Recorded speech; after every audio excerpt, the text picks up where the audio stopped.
বাংলাদেশের সিলেটে পদার্পণ করেছিলেন অলিকুলের শিরোমণি হজরত শাহজালাল রহমতুল্লাহ আলাইহি। শাহজালাল রহমতুল্লাহ আলাইহি সিলেটে আসার আগে এই সিলেট রাজ্য শাসন করত একজন কঠোর হিন্দু অত্যাচারী নিষ্ঠুর রাজা গৌরগোবিন্দ। এই গৌরগোবিন্দ কতটা নিষ্ঠুর ছিল একটা ছোট্ট উদাহরণের মাধ্যমে বলি। গৌর রাজ্যের অধিকারী বুরহান উদ্দিন নামে একজন মুসলিম নিজ ছেলের জন্ম উপলক্ষে গরু আকিকা করেন।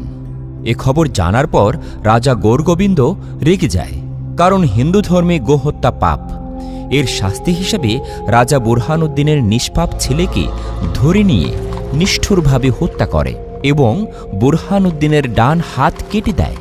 আর আল্লাহর কি রহমত, এই ঘটনার ভিত্তিতেই হজরত শাহজালাল রহমতুল্লাহ আলাইহি সিলেটে আগমন করার পর অত্যাচারী রাজা গৌরগোবিন্দের পতন ঘটে। প্রায় ৪৩ বছর রাজত্ব করার পর গৌরগোবিন্দ নিজস্ব চরের মাধ্যমে জানতে পারল শাহজালাল নামে একজন মুসলিম ওলি ৩৬০ জন সফর সঙ্গী নিয়ে সিলেটে আগমন করছেন। এই সংবাদ পেয়ে গৌরগোবিন্দ নদীর সমস্ত নৌ চলাচল বন্ধ করে দেয়, যাতে করে শাহজালাল ও তাঁর সফর সঙ্গীরা নদী পার হয়ে এ পারে না আসতে পারেন। এদিকে নদীর ওপারে শাহজালাল রহমতুল্লাহ আলাইহি ও তার অন্যান্য সফর সঙ্গীরা নদীর পারে এসে উপস্থিত। এর আগে তিনি ইসলাম প্রচার ও রক্ষার জন্য এ এলাকায় আগমনের জন্য তিনি পথে পথে ৩৬০ জন সফর সঙ্গী লাভ করেন। সিলেট পর্যন্ত পৌঁছার পূর্বে হজরত শাহজালাল রহমতুল্লাহ আলাইহিকে ব্রহ্মপুত্র নদী এবং সিলেটের সুরমা নদী পার হতে হয়েছিল। নদী পারে আসার পর যখন নদীর মধ্যে কোনো নৌ চলাচলের যান ছিল না, তখন তার সফর সঙ্গীরা চিন্তিত হয়ে গেলেন। তিনি বিসমিল্লাহ বলে তার হাতের জায়নামাজ নদীতে বিছিয়ে দিলেন।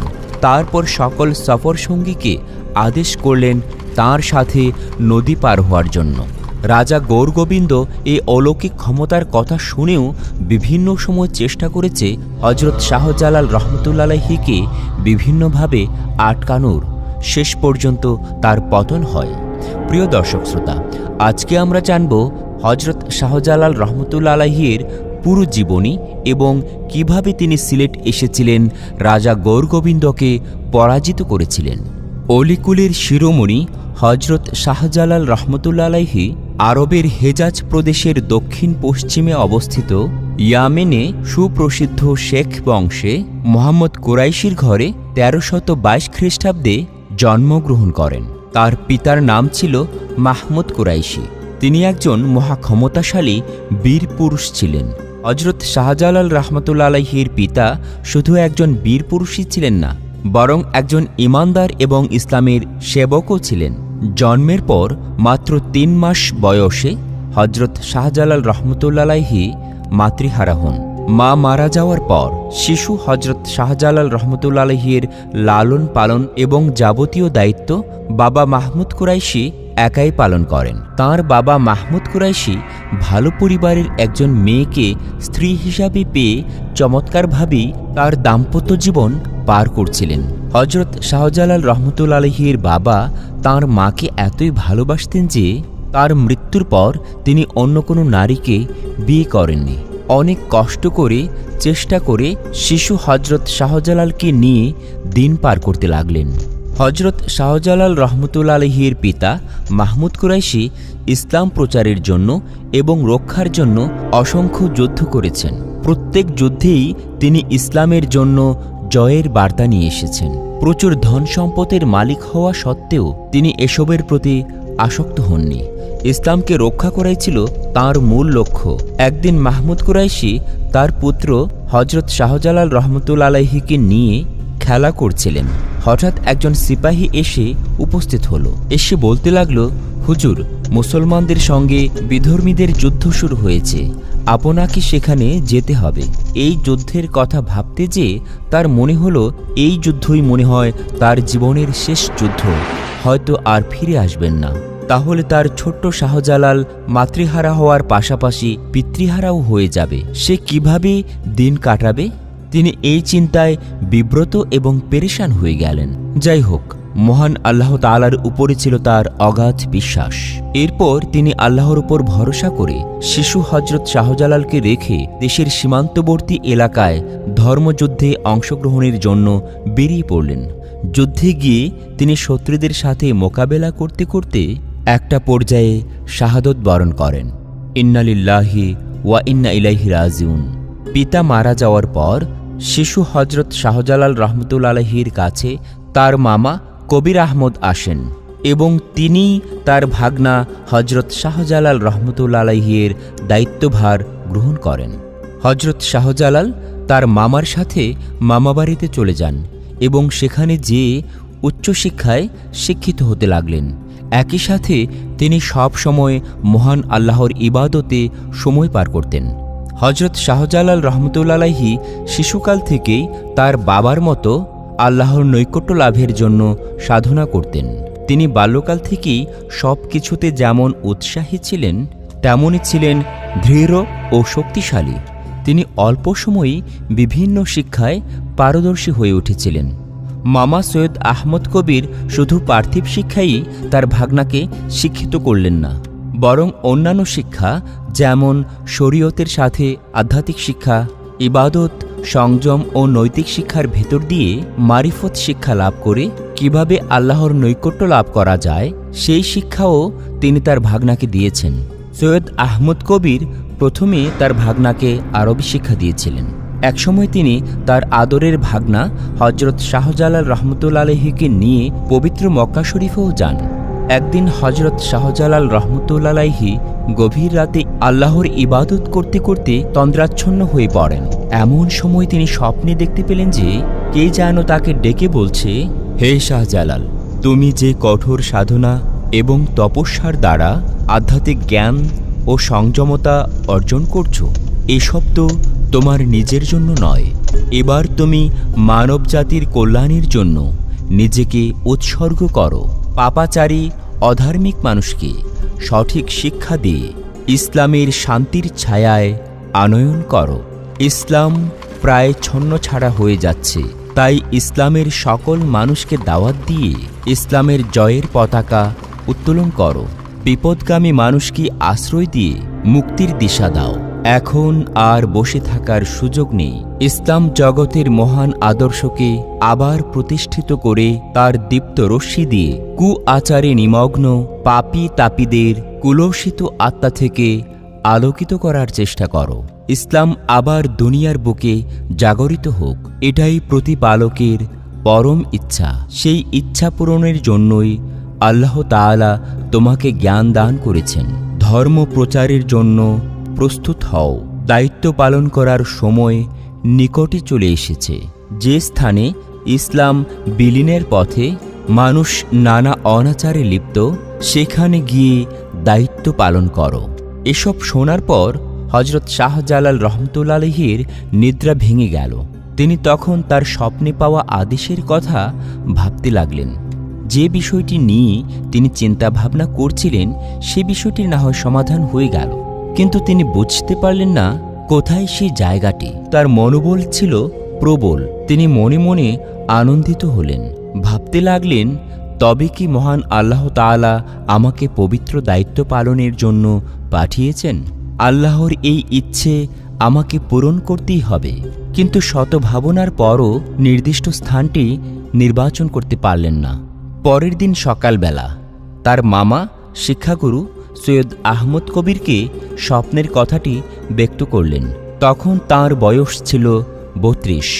তার গুরু মামা আহমদ কবির ভাগনার এমন স্বপ্নের কথা শুনে খুবই আনন্দিত হলেন। বললেন, এমন মহান দায়িত্ব তোমাকে অবশ্যই পালন করতে হবে। আমিও তোমাকে অনুমতি দিলাম। যাও, তুমি গিয়ে তোমার দায়িত্ব পালন করো। এরপর এক মুঠো মাটি দিয়ে বললেন, যে স্থানে এই মাটির স্বাদ, গন্ধ ও বর্ণের মিল এক হবে, সেখানেই ধর্মপ্রচারের জন্য আস্থানা গাড়বে। তার মামা মুর্শিদ সৈয়দ আহমদ কবির রহমতুল্লাহ আলাইহির দোয়া নিয়ে হজরত শাহজালাল রহমতুল্লাহ আলাইহি ধর্মপ্রচার অভিযানে আরবের মক্কা শরীফ হতে একা একাই যাত্রা শুরু করেন। তিনি মক্কা হতে বিদায়কালে যে কয়েকজন সফর সঙ্গী তার সঙ্গে যাত্রা করেন, তাদের মধ্যে প্রধান ছিলেন হাজি ইউসুফ, হাজী খলিল, হাজী দরিয়া এবং আরেকজন সঙ্গী চাসনি পীর ছিলেন মৃত্তিকার তহবিলদার। হিন্দুস্তানি আসার পূর্ব পর্যন্ত সমরকন্দ থেকে সৈয়দ ওমর, রোম থেকে করিমদাদ, বাগদাদ থেকে নিজামুদ্দিন, ইরান থেকে জাকারিয়া ও শাহ দাউদ এবং সৈয়দ মোহাম্মদ প্রমুখ তার অনুগামী হলেন। তাদের নিয়ে তিনি হিন্দুস্তানে প্রবেশ করলেন। এরপরে পাঞ্জাবের মুলতান থেকে আরিফ, গুজরাত থেকে জোনায়েদ, আজমির শরীফ থেকে মোহাম্মদ শরীফ, দাক্ষিণাত্য থেকে সৈয়দ কাসিম, মধ্যপ্রদেশ থেকে হেলিমুদ্দিন প্রমুখ তার মুরিদ হয়ে তার সঙ্গে সঙ্গে চললেন। এভাবে দিল্লি পর্যন্ত এসে পৌঁছলেন। তখন তার শিষ্যের সংখ্যা 240 বলে ধারণা পাওয়া যায়। দিল্লিতে আসার পর নিজামুদ্দিন আউলিয়ার জনৈক শিষ্য তার গুরুর কাছে হজরত শাহজালাল রহমতুল্লাহ আলাইহি সম্পর্কে কুৎসা প্রচার করে। সঙ্গে সঙ্গে নিজামুদ্দিন আউলিয়া অন্যের কুৎসা রটনাকারী এই শিষ্যকে উপযুক্ত শাস্তিস্বরূপ দরবার থেকে তাড়িয়ে দেন এবং অন্য 2 শিষ্যকে ডেকে তাদের মারফতে হজরত শাহজালাল রহমতুল্লাহ আলাইহির কাছে সালাম পাঠান। শাহজালাল রহমতুল্লাহ আলাইহি সালামের উত্তরে উপঢৌকন স্বরূপ ছোট্ট একটি বাক্সে প্রজ্বলিত অঙ্গারের মধ্যে কিছু তুলা ভরে নিজামুদ্দিন আউলিয়ার নিকট পাঠান। নিজামুদ্দিন আউলিয়া হজরত শাহজালাল রহমতুল্লাহ আলাইহির আধ্যাত্মিক শক্তির পরিচয় পেয়ে তাকে সাদরে সাক্ষাতের আমন্ত্রণ জানান। বিদায়কালে প্রীতির নিদর্শন স্বরূপ নিজামুদ্দিন আউলিয়া তাকে এক জোড়া সুরমা রঙের কবুতর উপহার দেন। মাজার সংলগ্ন এলাকায় সুরমা রঙের যে কবুতর দেখা যায় তা ওই কবুতরের বংশধর, যা জালালি কবুতর নামে খ্যাত। তুর্কি বিজয়ের মধ্য দিয়ে সিহট্রের মুসলমান জনবসতি আগেই গড়ে উঠেছিল। টুলটিকর মহল্লায় ও হবিগঞ্জের তরফে তৎকালীন মুসলমানরা বসতি গড়েছিলেন। এ সময় সিহট্রের গৌড় রাজ্যে গৌড় গোবিন্দ নামে এক রাজা ছিল। সে ছিল খুবই নিষ্ঠুর, অত্যাচারী। ওই গৌড় গোবিন্দ যখন বুরহানুদ্দিনের ছেলেকে নিষ্ঠুরভাবে হত্যা করে এবং তার ডান হাত কেটে দেয়, তখন বুরহানুদ্দিন বাংলার তৎকালীন রাজা শামস উদ্দিন ফিরোজ শাহের নিকট গিয়ে এই নিষ্ঠুর হত্যাকাণ্ডের অভিযোগ করলে রাজা তার ভাগ্নে সিকান্দর গাজীকে প্রকাণ্ড সৈন্যবাহিনীর সঙ্গে সিহট্রের গৌড় রাজ্যে প্রেরণ করেন।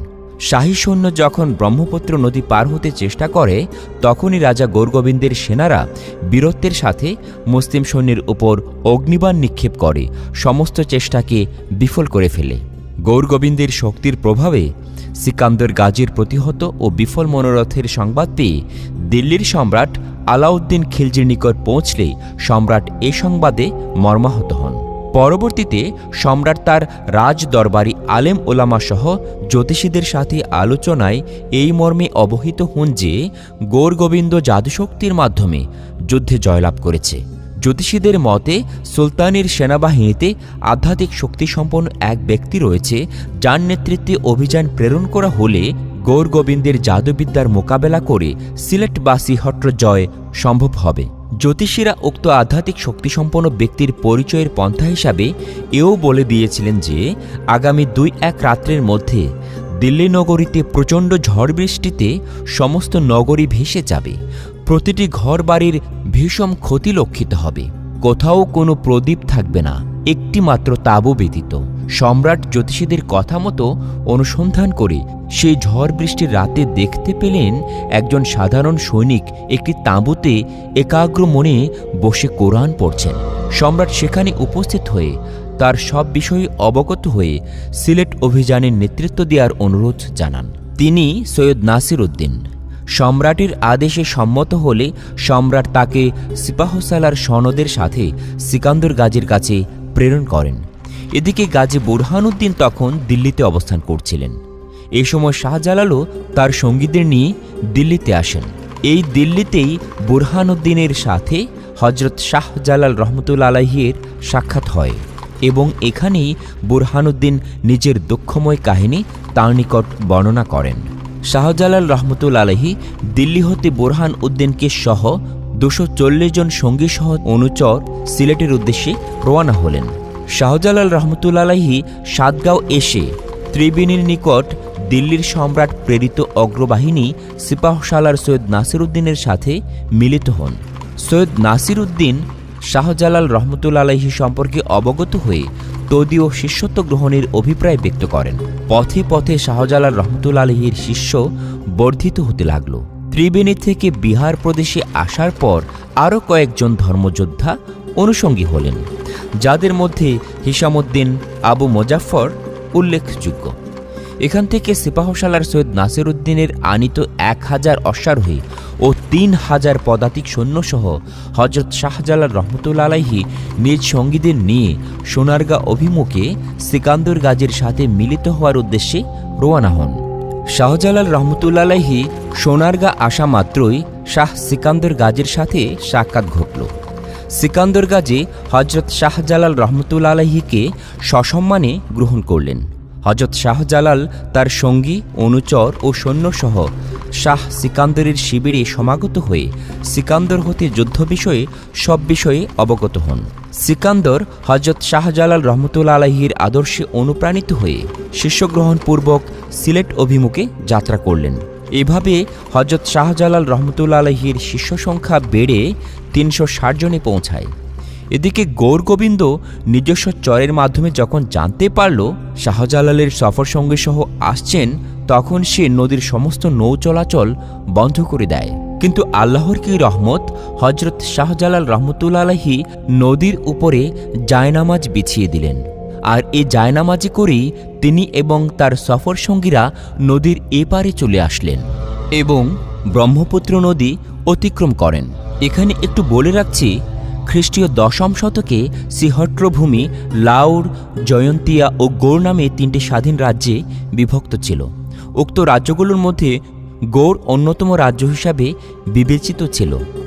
এ রাজ্যে প্রাচীন সীমারেখা বর্তমান মৌলভীবাজার জেলাসহ হবিগঞ্জ জেলার কিয়দংশ নিয়ে বিস্তৃত থাকায় গৌড় রাজ্যের দক্ষিণ সীমাভূমি নবীগঞ্জের দিনারপুর পরগনার পাশে রাজা গোবিন্দের চৌকি ছিল। এখানে আরও বলে রাখছি, সেই নিষ্ঠুর রাজার নাম ছিল গোবিন্দ। যেহেতু সে গৌড় রাজ্যের রাজা, তাই তার নামের সাথে রাজ্য যোগ করে গৌর গোবিন্দ রাখা হলো। হজরত শাহজালাল রহমতুল্লাহ আলাইহি তার সঙ্গীদের নিয়ে ব্রহ্মপুত্র নদী পার হয়ে প্রথমত সেখানে অবস্থান করেন। এখানে গৌড় রাজ্যের সীমান্তরক্ষীরা অগ্নিবাণ প্রয়োগ করে তাদেরকে প্রতিহত করতে চাইল, কিন্তু মুসলমান সৈন্যের কোনো ক্ষতি করতে পারেনি। রাজা গৌরগোবিন্দ সমস্ত বিষয়ে অবগত হয়ে উপায়ন্তর না পেয়ে বরাক নদীতে নদী চলাচল নিষিদ্ধ বলে ঘোষণা করে। হজরত শাহজালাল রহমতুল্লাহ আলাইহি পূর্বের মতো জায়নামাজের সাহায্যে বরাক নদীও পার হলেন। বরাক নদী পারাপারে বাহাদুরপুর হয়ে বর্তমান সিলেট জেলার বালাগঞ্জ উপজেলায় ফতেপুর নামক স্থানে রাত্রি যাপন করেন। উল্লেখিত তথ্য সংবলিত প্রাচীন গ্রন্থ তুয়ারিখে জালালিতে উল্লেখ আছে। এখানে একটি মজার কবিতা বলছি। চৌকি নামে ছিল সেই পরগনা দিনারপুর, সিলেটের হর্দ ছিল সাবেক মসুর। সেখানে আসিয়া তিনি পৌঁছিলা যখন, খবর পাইলা রাজা গোবিন্দ তখন। এপারে হজরত তার লস্কর সহিতে আসিয়া পৌঁছিলা এক নদীর পারেতে।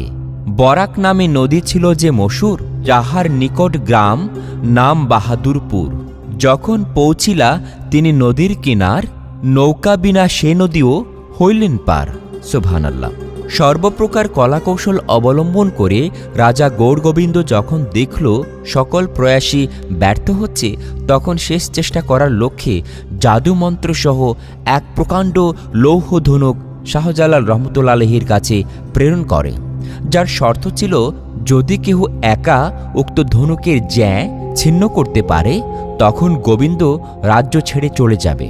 হজরত শাহজালাল রহমতুল্লাহ আলাইহি তার দলের লোকদের ডেকে বললেন, যে ব্যক্তির সারা জীবনে কখনো ফজরের নামাজ কাজা হয়নি বা বাদ পড়েনি, একমাত্র সেই পারবে গোবিন্দের লৌহ ধনুক জ্যা করতে। অতঃপর মুসলিম সৈন্যদলের ভেতর অনুসন্ধান করে সিপাহসালার সৈয়দ নাসিরউদ্দিনকে উপযুক্ত পাওয়া গেল এবং তিনি ধনুক জ্যা করলেন। উত্তর পূর্ব ভারতের বরাক নদী বাংলাদেশে প্রবেশ করার সময় সুরমা ও কুশিয়ারা নদীতে বিভক্ত হয়ে যায়। সিলেট বিভাগের বেষ্টনী হিসাবে ধর্তব্যে এই নদীগুলো প্রাচীনকালে প্রবল স্রোতে প্রবাহিত হতো। বর্ষাকালে দৃশ্য প্রায় সাগরের মতো দেখাত। ঐতিহাসিক পর্যটক ইবনে বতুতা সুরমা নদীকে নহরি আজরফ বলে আখ্যায়িত করেছেন। হজরত শাহজালাল রহমতুল্লাহ আলাইহি ফতেপুর হতে যাত্রা করে যখন সুরমা তীরে অবস্থান নিলেন, এ নদী পার হয়েই গৌড়ের রাজধানী। হজরত শাহজালাল রহমতুল্লাহ আলাইহির কেরামতি ও অলৌকিক বিভিন্ন ঘটনায় রাজা গোবিন্দ বীতশ্রদ্ধ হল। গোবিন্দ শত্রুবাহিনীকে কিছু সময় ঠেকিয়ে রাখার জন্য সুরমা নদীতে নৌকা চলাচল নিষিদ্ধ করে। তা সত্ত্বেও হজরত শাহজালাল রহমতুল্লাহ আলাইহি নদী পার হন। বিসমিল্লাহ বলে সকল মুরিদকে নিয়ে জায়নামাজে করে অনায়াসে গেলেন চলে নদীর ওপারে। গোবিন্দ গড়দুয়ারস্থিত রাজবাড়ি পরিত্যাগ করে পেচাগড়ের গুপ্তগিরি দুর্গে আশ্রয় নেয়। এরপর থেকে তার আর কোনো হদিস মেলেনি। হজরত শাহজালাল রহমতুল্লাহ আলাইহি 3 দিন সিলেটে অবস্থান করার পর মিনারের টিলায় অবস্থিত রাজবাড়ির প্রথম দখলে নিলেন। এখানে সিলেট নামকরণে একটা কথা প্রচলিত আছে যে, হজরত শাহজালাল রহমতুল্লাহ আলাইহি যখন সিলেটের দিকে অগ্রসর হচ্ছিলেন তখন রাজার তৈরি করা ব্যারিকেডের শিলাপাথরকে সিলহট যা বলে উচ্চারণ করার সঙ্গে সঙ্গে শিলাপাথরগুলো সরে গিয়েছিল বলে জানা যায়। এখান থেকেই সিলেটের নামকরণ হয়েছে বলে ধরা হয়। সিলেট বিজয়ের পর তিনি সেকান্দর শাহকে রাজ্য বুঝিয়ে দিয়ে তার মুর্শিদের কথা মতো তিনি তার ধর্মপ্রচারের স্থানের ব্যাপারে চিন্তা করতে লাগলেন। পূর্বেই তিনি তার মুর্শিদ প্রদত্ত মাটি একজনের জিম্মায় প্রদান করেছিলেন, যিনি চাশনিপীর নামেও খ্যাত, এবং তার প্রতি আদেশ ছিল পথে এই মাটির সঙ্গে মিলিয়ে দেখার জন্য। এই চাশনিপীর এসে হজরত শাহজালাল রহমতুল্লাহ আলাইহিকে সিলেটের মাটির সঙ্গে তার মুর্শিদের প্রদত্ত মাটির মিলের কথা জানালে তিনি চিন্তামুক্ত হলেন আর সিলেটেই আস্তানা গড়ার আদেশ দিলেন। হজরত শাহজালাল রহমতুল্লাহ আলাইহির শিক্ষাজীবন। শৈশবকালেই হজরত শাহজালাল রহমতুল্লাহ আলাইহির পিতামাতা ইন্তেকাল করার কারণে লালন পালন ও শিক্ষাদীক্ষার ভার গ্রহণ করেন ওনার বুজুর্গ মামা সৈয়দ আহমদ কবির সোহরাওয়ার্দী রহমতুল্লাহ আলাইহি। তিনি সোহরাওয়ার্দিয়া তরিকার একজন প্রখ্যাত সুফি দরবেশ এবং মক্কার বিশিষ্ট আলেম ছিলেন। হজরত শাহজালাল রহমতুল্লাহ আলাইহির শিক্ষা সম্পর্কে বিস্তারিত বিবরণ পাওয়া যায় না, তবে পর্যটক ইবনে বতুতার বর্ণনায় হজরত শাহজালাল রহমতুল্লাহ আলাইহিকে তার মুরিদ কর্তৃক মাওলানা সম্বোধন থেকে প্রমাণ পাওয়া যায় যে তিনি বিদ্যাশিক্ষায় শিক্ষিত একজন আলেম ছিলেন। মূলত ইলমে তাসাউফের উচ্চ মাকাম হাসিলকারীগণ ইলিম লাদুনি প্রাপ্ত হন, অর্থাৎ আল্লাহ পাক ওনার প্রদত্ত ইলিম হাসিল করেন। ইতিহাসে আমরা এরকম আরও নজির দেখতে পাই, যেমন ইমাম আবুল হাসান খারকানি রহমতুল্লাহ আলাইহি কোনো দুনিয়াবি শিক্ষকগণের কাছে ইলিম বা তালিম গ্রহণ না করেও তিনি ইলিমে শরীয়ত ও ইলমে তাসাউফ ওনার গভীর ইলম রাখতেন। এছাড়াও হজরত শায়েখ আবু সাঈদ তাবরিজি রহমতুল্লাহ আলাইহি, হজরত বাহাউদ্দিন সোহরাওয়ার্দী রহমতুল্লাহ আলাইহি ও হজরত খাজা মঈনুদ্দিন চিশতি রহমতুল্লাহ আলাইহির মতো জগৎখ্যাত তরিকতের ইমাম ও বুজুর্গ দরবেশ সাধুগণের শিষ্যত্ব ও সান্নিধ্যও হজরত কুতুবুদ্দিন বখতিয়ার কাকি রহমতুল্লাহ আলাইহি, হজরত ফরিদুদ্দিন শকরগঞ্জ রহমতুল্লাহ আলাইহি, হজরত নিজামুদ্দিন আউলিয়া রহমতুল্লাহ আলাইহি হাদিস বিশারদ, হজরত বাহাউদ্দিন জাকারিয়া মুলতানি রহমতুল্লাহ আলাইহি, হজরত ফরিদুদ্দিন শকরগঞ্জ রহমতুল্লাহ আলাইহি, হজরত নিজামুদ্দিন আউলিয়া রহমতুল্লাহ আলাইহি হাদিস বিশারদ, হজরত বাহাউদ্দিন জাকারিয়া মুলতানি রহমতুল্লাহ আলাইহি, হজরত শেখ ফরিদউদ্দিন আত্তার রহমতুল্লাহ আলাইহি, হজরত বুরহানুদ্দিন সাগরজি রহমতুল্লাহ আলাইহি এর মতো যুগের দিকপাল মহান মনীষীগণের সাথে গভীর বন্ধুত্ব থাকাও প্রমাণ করে যে হজরত শাহজালাল ইয়ামিন রহমতুল্লাহ আলাইহি আধ্যাত্মিক অতীন্দ্রিয় জ্ঞান তো বটে, ইন্দ্রিয়গ্রাহ্য জ্ঞান রাজ্যের বিভিন্ন শাখায়ও ব্যুৎপত্তি সম্পন্ন ব্যক্তিত্ব ছিলেন। হজরত শাহজালাল রহমতুল্লাহ আলাইহির সফর। হজরত শাহজালাল রহমতুল্লাহ আলাইহি ওনার কর্মময় জীবনে বহু দেশ সফর করেন। তিনি ইয়েমেন, মিশর, তুরস্ক, তৎকালীন জাজিরাতুল আরব, ইরাক, ইরান, আফগানিস্তান, পাকিস্তান, ভারত ও বাংলাদেশের ব্যাপক অঞ্চল সফর করেন। সে সময়ে শিক্ষা ও সংস্কৃতির শ্রেষ্ঠ কেন্দ্রগুলোর প্রায় সব জায়গা, যেমন মক্কা, মদিনা, বাগদাদ, নিশাপুর, গার্জু, সামারকান্দ, বুখারা, মুলতান, বদায়ুন, দিল্লি, আজমির ইত্যাদি অঞ্চলগুলো সফর করেন। পাক ভারত উপমহাদেশে শাহজালাল রহমতুল্লাহ আলাইহি একাধিকবার ভ্রমণ করেন। ঐতিহাসিক মিনহাজের ও তরকাতে নাসিরের বর্ণনানুসারে হজরত শায়খ জালালউদ্দিন রহমতুল্লাহ আলাইহি মুলতানের সুলতান নাসিরউদ্দিন কুবাচা এবং দিল্লির সুলতান শামসুদ্দিন ইলতুতমিসের শাসনামলে বঙ্গ অঞ্চল সফর করেন। তখন তিনি হজরত শিহাবুদ্দিন সোহরাওয়ার্দী রহমতুল্লাহ আলাইহির মুরিদ ছিলেন। ধর্মপরায়ণ সুলতান শামসুদ্দিন ইলতুতমিস হজরত কুতুবুদ্দিন বখতিয়ার কাকি রহমতুল্লাহ আলাইহির মুরিদ ছিলেন। যখন সুলতান জানতে পারলেন যে শায়খ হজরত শাহজালাল রহমতুল্লাহ আলাইহি দিল্লিতে আগমন করছেন, তখন সুলতান সভাসদগণ এবং দিল্লির আপামর জনগণ শাহজালাল রহমতুল্লাহ আলাইহিকে সংবর্ধনার জন্য নগরের বাহিরে এগিয়ে গেলেন। শায়খ হজরত শাহজালাল রহমতুল্লাহ আলাইহি সেখানে পৌঁছলে তার সম্মানে সুলতান ঘোড়ার পৃষ্ঠ থেকে নেমে ওনাকে স্বাগত জানালেন এবং সসম্মানে তাকে রাজধানীতে নিয়ে আসেন। হজরত শাহজালাল রহমতুল্লাহ আলাইহি এরূপ অভূতপূর্ব সংবর্ধনা পাওয়ায় দিল্লির শাইখুল ইসলাম নজমুদ্দিন সুগরা ঈর্ষান্বিত হয়ে পড়েন। সুলতান ইলতুতমিস শাহজালাল রহমতুল্লাহ আলাইহি ও সঙ্গীদের থাকার জন্য শাহী ব্যবস্থা করতে চাইলে নজমুদ্দিন সুগরা শাহজালাল রহমতুল্লাহ আলাইহি ওনাকে পরীক্ষার নাম করে বাইতুল জিন নামে পরিত্যক্ত প্রাসাদে থাকার প্রস্তাব করে। বাইতুল জিন জিনদের দখলাধীন আবাসস্থল হওয়াতে সেখানে কোনো লোকজন থাকতে পারত না এবং দিনের বেলায়ও সেখানে কেউ যেতে সাহস করত না। প্রভাবশালী সুগরার প্রস্তাবে সুলতান যখন ইতস্তত করছিলেন, তখন শাহজালাল রহমতুল্লাহ আলাইহি নিজেই বাইতুল জিনের চাবি চেয়ে নেন। তিনি তার মুরিদ দরবেশ আবু তোরাবের, যার মাজার সিলেট শহরে অবস্থিত, হাতে চাবি দিয়ে বললেন, তালা খুলে ঘরে প্রবেশ করে উচ্চস্বরে জিনদের বলবে, হজরত শাহজালাল রহমতুল্লাহ আলাইহি এখানে এসেছেন, তোমরা অনেক দিন পর্যন্ত এখানে আছো, এখন তিনি অবস্থান করবেন, তোমরা অন্য কোথাও চলে যাও। এ কথা বলে আমার এ হামায়েল শরীফ, ক্ষুদ্র কোরআন শরীফ, সে ঘরে ঝুলিয়ে দিও। কথা মতো কাজ হলো। জিনরা প্রাসাদ ছেড়ে চলে গেল এবং শাহজালাল রহমতুল্লাহ আলাইহি সেখানে অবস্থান করলেন। ফওয়ায়েদেসু সালিকিন গ্রন্থ অনুসারে হজরত খাজা কুতুবুদ্দিন বখতিয়ার কাকি রহমতুল্লাহ আলাইহি শাহজালাল রহমতুল্লাহ আলাইহি সম্পর্কে এ সময়ের আরেকটি ঘটনায় নজমুদ্দিন সুগরার ঈর্ষাকাতরতা ও শাহজালাল রহমতুল্লাহ আলাইহির বুজুর্গি সম্পর্কে জানা যায়। তিনি বলেন, শাইখুল ইসলাম নজমুদ্দিন সুগরা শাহজালাল তাবরিজি সম্পর্কে অপবাদ রটনা করলেন। সুলতানের নিকট অভিযোগ পেশ করা হলো। শাহজালাল রহমতুল্লাহ আলাইহি ওনার বিচার চাইলেন এবং একজন বিচারক নিয়োগের প্রস্তাব করলেন। নজমুদ্দিন সুগরা উনি প্রস্তাবে সম্মত হয়ে বললেন, শাহজালাল রহমতুল্লাহ আলাইহি যাকে বিচারক ঠিক করবেন তার প্রতি আমারও আস্থা থাকবে।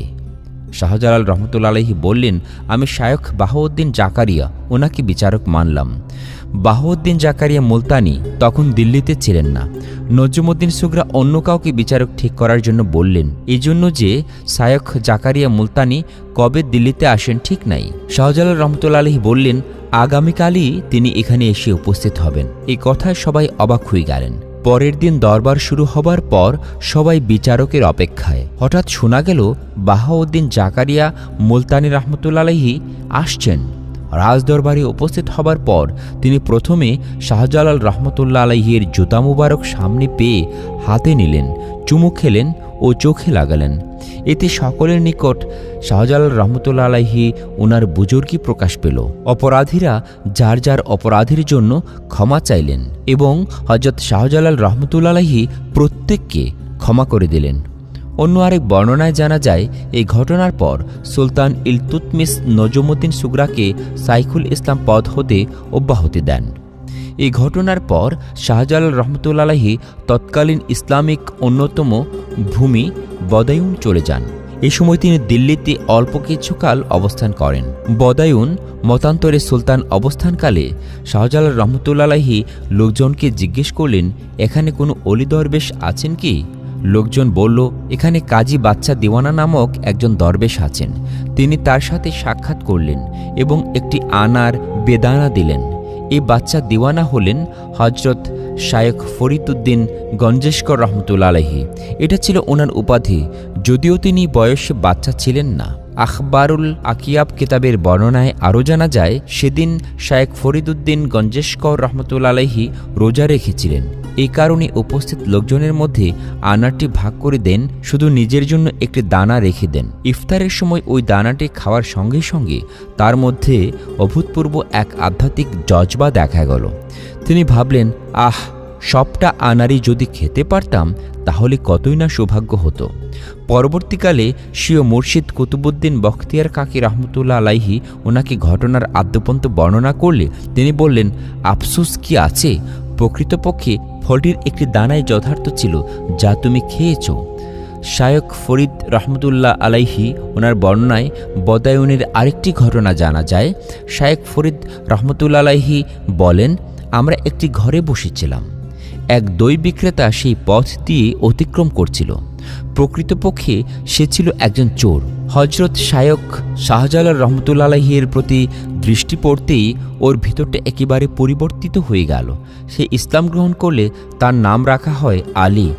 এই শায়খ আলী রহমতুল্লাহ আলাইহি হজরত শাহজালাল রহমতুল্লাহ আলাইহি ওনার শিক্ষার আঁচলে বাধা পড়ে আত্মজ্ঞানের জগতে এমন জনপ্রিয়তা অর্জন করেন যে বদায়ুনের লোকদের শ্রদ্ধার কেন্দ্রে পরিণত হয়ে যান। বদায়ুনের খাজা নিজামুদ্দিন আউলিয়া রহমতুল্লাহ আলাইহি ওনার শিক্ষা সমাপ্তির পর দস্তারবন্দির পাগড়ি পরানোর সময় ওনার ওস্তাদ হজরত আলাউদ্দিন উসুলি ও শায়খ আলী বা মাউলি আলী রহমতুল্লাহ আলাইহি ওনারা মাথায় পাগড়ি বেঁধে দেন। সমসাময়িক ইজরারুল আউলিয়া ও আখতার দেহবলির তাজরিকি আউলিয়ার হিন্দু অনুসারে জানা যায়, শায়খ জালালউদ্দিন রহমতুল্লাহ আলাইহি কিছুদিন বদায়ুনে অবস্থানের পর আল্লাহর হুকুমে বঙ্গাভিমুখে রওয়ানা হন। শায়খ আলী রহমতুল্লাহ আলাইহি ওনার সঙ্গে আসতে চাইলে তিনি শায়খ আলী রহমতুল্লাহ আলাইহিকে বললেন, আল্লাহর হুকুমে তোমাকে এই শহরের কুতুব নিযুক্ত করলাম। এই কথা শুনে শায়খ আলী থাকতে রাজি হন। মাওলানা উসুলিও প্রারম্ভিককালে উদ্দেশ্যহীনভাবে ঘুরতে ঘুরতে একটি বাড়ির সদর দরজায় এসে পৌঁছান। সোহরাওয়ার্দী রহমতুল্লাহ আলাইহির কাছে অবস্থান করছিলেন।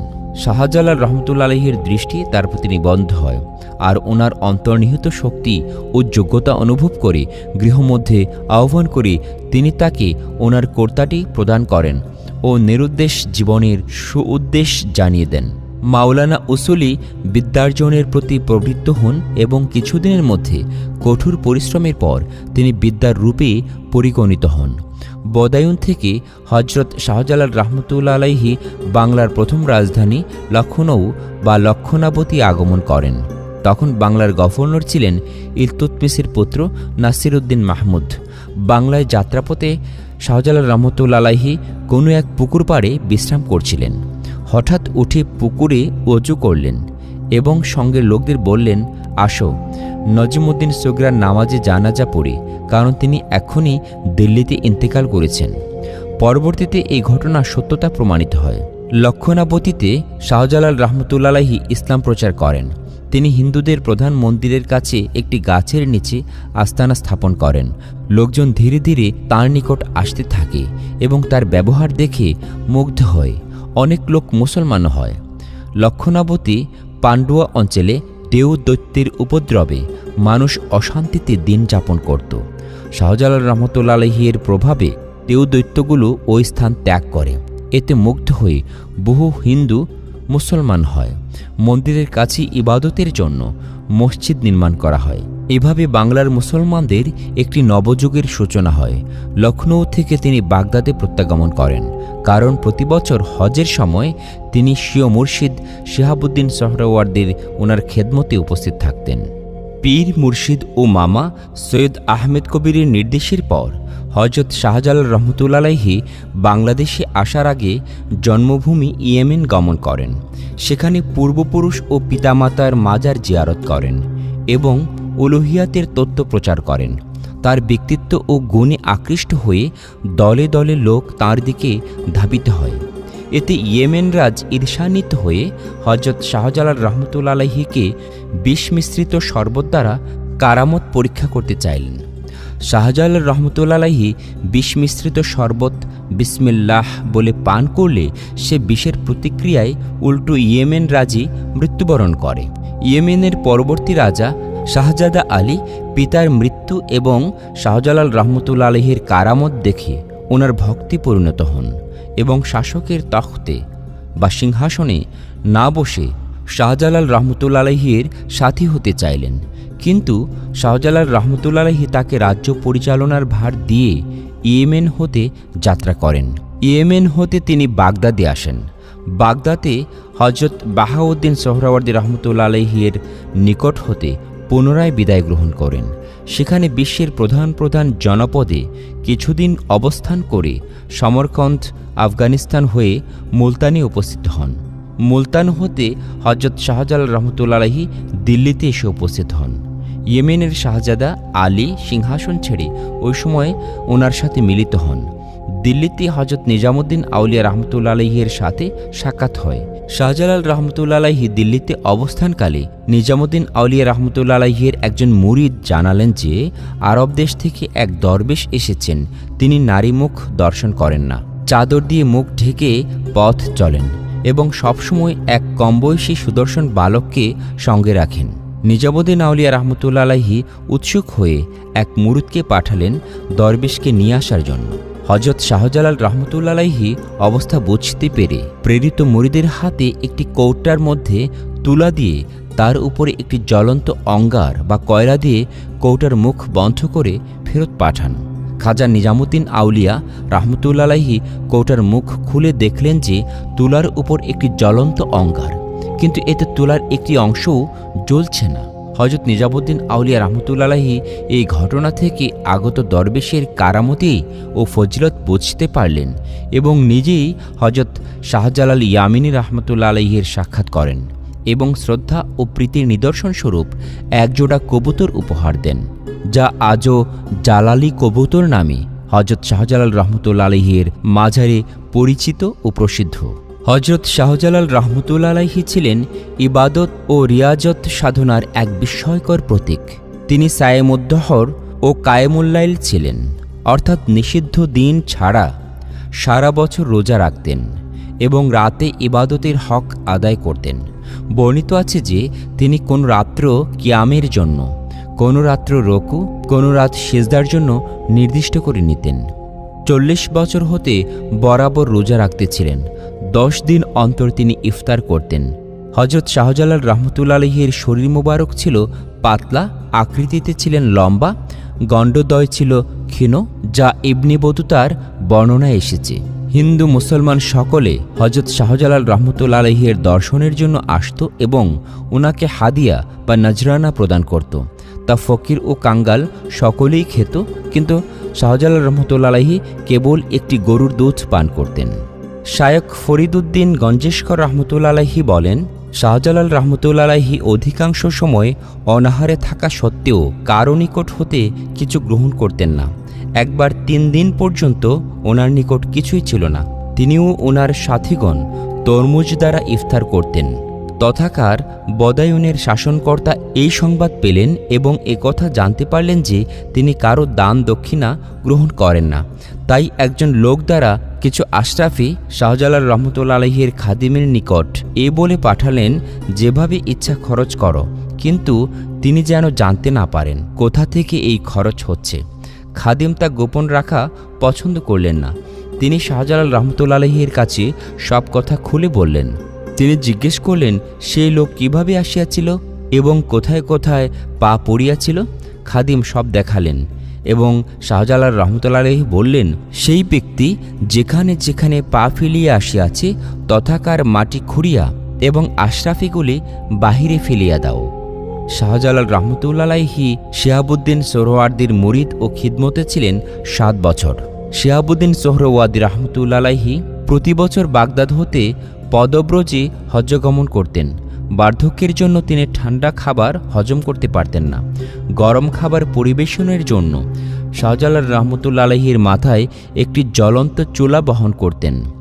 বাগদাদ থেকে মক্কা পর্যন্ত গরম খাদ্য সরবরাহের ব্যবস্থা করতেন। এ প্রসঙ্গে ইজরারুল আউলিয়া গ্রন্থে শায়খ ফরিদুদ্দিন গঞ্জেশকর রহমতুল্লাহ আলাইহি বর্ণনা করেন, শেখ জালালউদ্দিন শাহজালাল রহমতুল্লাহ আলাইহি ওনার শায়খ বাহাউদ্দিন সোহরাওয়ার্দীর এতটাই সেবা করতেন যে অন্য কোনো মুরিদ এতটা করতেন না। একদা তিনি জ্বলন্ত চুলা মাথায় করে যাচ্ছিলেন। আমি ওনাকে জিজ্ঞেস করলাম, কোথাও যাচ্ছেন? তিনি উত্তর করলেন, হজ্জে। ওনার খিদমতের পদ্ধতি দেখে আমি বিস্মিত হয়ে গেলাম। আশেপাশের লোকজনকে জিজ্ঞেস করলাম, কতদিন যাবৎ তিনি এভাবে পীরের খেদমত করছেন? তারা বললেন, 25 বছর যাবৎ আমরা এমনই দেখছি। শাহজালাল রহমতুল্লাহ আলাইহি ওনার মামা সৈয়দ আহমদ কবির রহমতুল্লাহ আলাইহি ওনার তত্ত্বাবধানে ছিলেন। তখন মামার মনোভাব অনুসারে একটি বাঘের যথাযথ উপযুক্ত বিচার সম্পন্ন করার পর মামা সৈয়দ আহমেদ কবির রহমতুল্লাহ আলাইহি বললেন, জালাল সুমা বকামাল রসিদি, অর্থাৎ জালাল, তুমি আত্ম উন্নতির চরম শিখরে পৌঁছিয়াছ। বর্ণিত আছে যে একবার শায়ক শিহাবুদ্দিন সোহরাওয়ার্দী মক্কা শরীফ হতে আসার পথে ভক্তগণ তাকে অনেক নজর নিয়াজ প্রদান করলেন। এক গরিব বৃদ্ধাও হজরতকে 1 দিরহাম প্রদান করলেন। তিনি তার সাথী দরবেশগণকে প্রাপ্ত দ্রব্য সামগ্রী থেকে নিতে আদেশ দিলেন এবং সকলেই নিজের ইচ্ছামতো সামগ্রী উঠিয়ে নিলেন। শাহজালাল রহমতুল্লাহ আলাইহি কিছুই নিলেন না। শায়ক শিহাবুদ্দিন সোহরাওয়ার্দী রহমতুল্লাহ আলাইহি কিছু নিতে বললে শাহজালাল রহমতুল্লাহ আলাইহি গরিব বৃদ্ধার দেয়া দিরহামটি উঠিয়ে নিলেন। তা দেখে শায়ক শিহাবুদ্দিন সোহরাওয়ার্দী বললেন, জালালউদ্দিন, বাহ্যত যদিও তুমি 1টি দিরহাম গ্রহণ করলে, যাহা সকলের চোখেই নগণ্য, কিন্তু প্রকৃতপক্ষে তুমি এমন জিনিস গ্রহণ করলে যা ওই সকল মূল্যবান দ্রব্যাদির আত্মাস্বরূপ। তুমি অন্যান্যদের জন্য কিছু রাখলে না।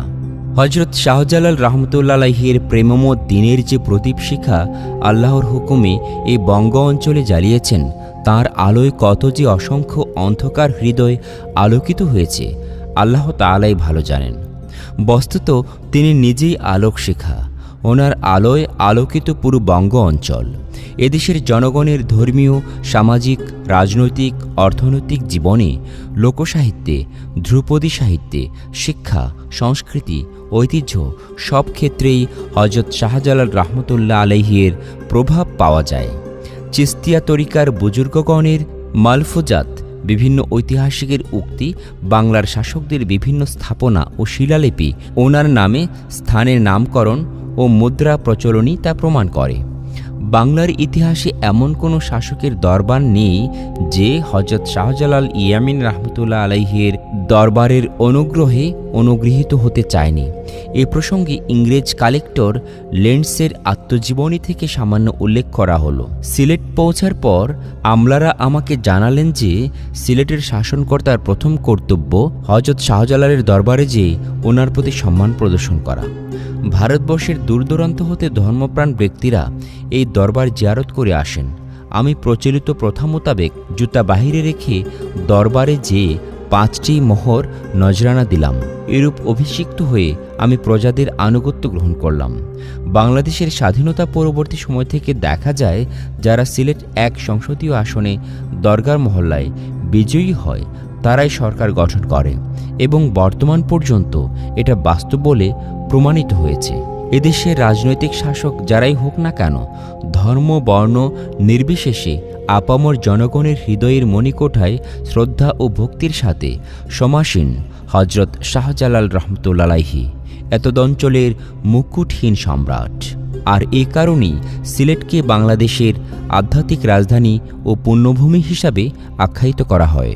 746 হিজরি সনের 29শে জিলকদ হজরত শাহজালাল রহমতুল্লাহ আলাইহি 150 বছরের বর্ণাঢ্য জীবনের পরিসমাপ্তি ঘটে।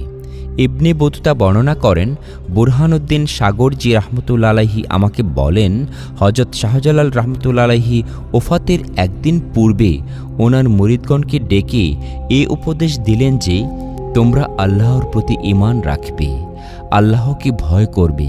আল্লাহর হুকুমে কাল আমি তোমাদের নিকট হতে বিদায় নেব।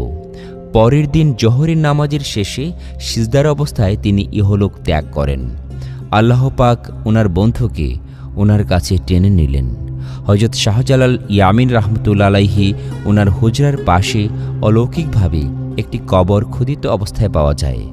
উক্ত কবরে কাফন ও খুশবু আতর মজুদ ছিল। ওনার মুরিদগণ শাহজালাল রহমতুল্লাহ আলাইহিকে কাফন পরিয়ে জানাজার নামাজ পড়িয়ে দাফন করলেন। আল্লাহ তাঁর পুত পবিত্র আত্মার শান্তি বিধান করুন।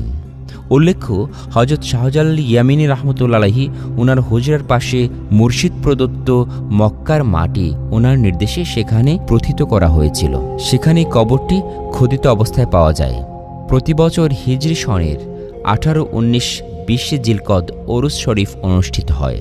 লোকজন সুলতানুল বাংলা, প্রাচ্যের সূর্য হজরত শাহজালাল ইয়ামিন রহমতুল্লাহ আলাইহি ওনার ওরস শরীফে হাজির হয়ে অপার্থিব প্রশান্তি লাভ করে।